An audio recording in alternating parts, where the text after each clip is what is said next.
Sikhuleke siphinde sibingelele kubona bonke abantwana bethongo emagumbini amanomhlaba kuzo zonke indawo. Batala bethongo namhlanje after a discussion I had with one of abangoma that are close to me.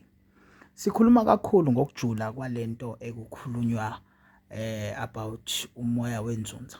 Kanza kwethu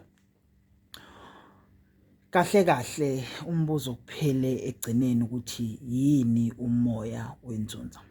Now we've seen people being very creative in and around the spirit ngalendlela ukuthi wonke umuntu ugcine senencazelo yakhe ngendlela yakhe, and ezinye zezinto we don't necessarily realize ukuthi into eyisetback phezu kwempilo yethu imimoya esiyithwele noma imimoya ekhona phezu kwempilo yethu.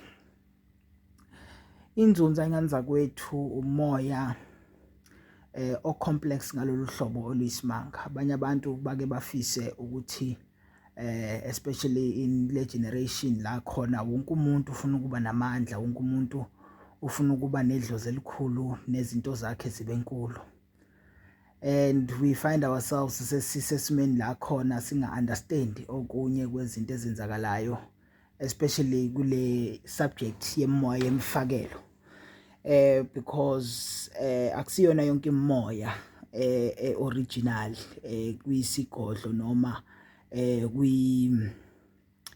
kuyinsebenzo noma kwimisebenzi onikezwe wona abantu abadala.